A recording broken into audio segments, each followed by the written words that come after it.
एक तरफ़ बरसात सॼी सिंध खे ॿोड़े छॾियो आहे। सॼी सिंध हिकु डैम बणिजी वई आहे ऐं माण्हू जेको आहे सो उन डैम में जहिड़ो करो रहनि था। तव्हां पाण ॾिसी सघो था त जेको आहे सो सिंध जे ऐं ख़ासि करे बलोचिस्तान जे माण्हुनि जो हाल।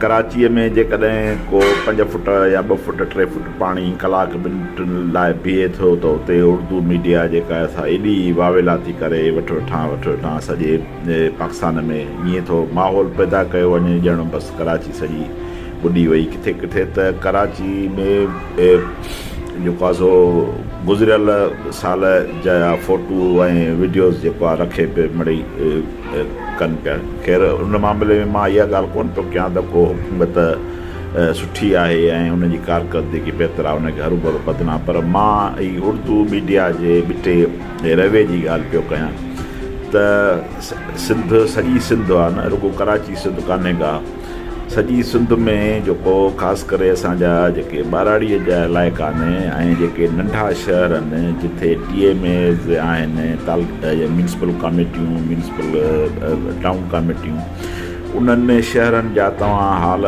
वञी ॾिसंदव त उते त माण्हुनि जे हलण जी जॻह बि तव्हांखे कान मिलंदी। रोड रस्ता घिटियूं जेको आहे सो जेकॾहिं कलाक जिथे बरसाति पए थी त गोॾे जहिड़ो पाणी बीही थो वञे। त हिकिड़े पासे इहा सूरत हाल आहे। ॿिए पासे जेको आहे सो ही तव्हां ॾिसो त ही गाज़ी ख़ान जो जेको ॻोठु आहे पंहिंजो, उन ते अॼु डॉक्टर कादिर मंसी जी तमामु सुठी इहा स्टेटमेंट आई आहे त कराची में क़दीम सिंधी वसंदी गाज़ी शाह ॻोठु ड्राइण लाइ पुलिस जी चढ़ाई ऐं एहतजाज कंदड़ औरतुनि ॿारनि ऐं मर्दनि ते जेका लठबाज़ी कई वई आहे, फायरिंग कई वई आहे, शेलिंग कई वई आहे, उनजी मज़म्मत कंदे चयो आहे त सिंध हुकूमत बिल्डरनि जी सहूलियतकार बणिजी सिंधी वसंदियुनि खे बिल्डोज़ कराए रही आहे। शर्म जो मक़ाम आहे जो हिकु पासे गैर मुल्की अफ़गाननि ऐं ॿियनि खे मुस्तक़िल रहण लाइ उन्हनि जे कब्ज़े कयल इलाइक़नि खे रेगुलर करण जा कानून पास कया था वञनि ऐं ॿिए पासे असली धरती जणनि खे पंहिंजे धरतीअ तां बेदख़ल करण जे लाइ बिल्डरनि सां गॾिजी पुलिस जे ज़रिए उन्हनि जा घर ड्राइण लाइ कोशिशूं कयूं वञनि थियूं।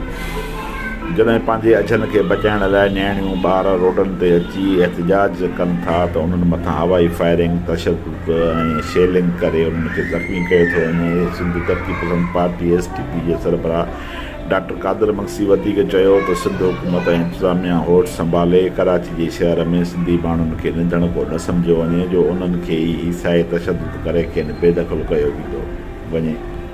हिन समूरे कार्रवाइनि में पीपल शामिल आहे जेका धारियुनि खे सिंध में आबाद करण लाइ असली धरती जणनि जा ॻोठ ठाराए रही आहे। हिन मुतालबो कंदे घुर कई त फौरी तौर ते कराची में सिंधी वसंदनि खे ठाहिण वारो सिलसिलो बंदि कयो वञे ऐं सिंध जे नियाणियुनि मथां फायरिंग ऐं शेलिंग कंदड़नि ख़िलाफ़ु कानूनी कार्रवाई कई वञे, न त सॼी सिंध में एहतजाज कयो वेंदो। त हीउ अॼु जेको आहे सो तव्हांजे वीडियो साम्हूं आहे त नियाणियुनि ते शेलिंग कई थी वञे, केस जा शेल ऐं ॿिया सॼा मामला।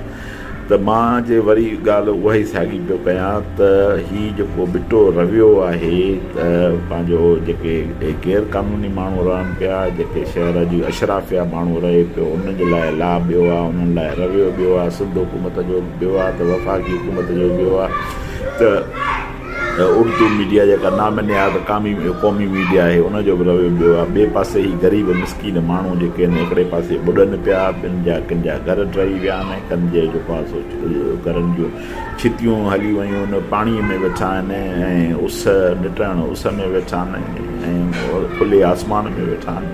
त ॿिए पासे ही गाज़ी शाह जे ॻोठनि खे ठाहिण जूं कोशिशूं कयूं वञनि। त सिंध आख़िर सिंध जे माण्हुनि कहिड़ो ॾोह कयो आहे हिन ॿिटे रवे। ही किथे आहिनि सिंध जा जेके हुकुमरान, सिंध जा जेके MPAs MNAs जेके सिंधी माण्हुनि खां वोट वठी ऐं कराचीअ जे डिफेंस में त पाण रहनि था, पाण वॾनि वॾनि बंगलनि में रहनि था, पर हिननि माण्हुनि खे हिननि जेको आहे सो निधण को बणाए छॾियो आहे। न को कंहिंजो न वाही आहे, न कंहिंजो वार आहे। महिरबानी दोस्तो, उमेदु आहे त हिन वीडियो खे जेको आहे सो तव्हां ज़रूरु आख़िर ताईं ॿुधंदा ऐं शेयर कंदा, कमेंट्स कंदा ऐं उन खां पोइ जेको आहे सो पंहिंजो हिन खे पंहिंजो तमामु घणनि दोस्तनि ताईं पहुचाईंदा ताकी हीउ जेको आवाज़ु असांजो आहे सिंध जे समूरनि माण्हुनि ताईं पहुचे। महिरबानी।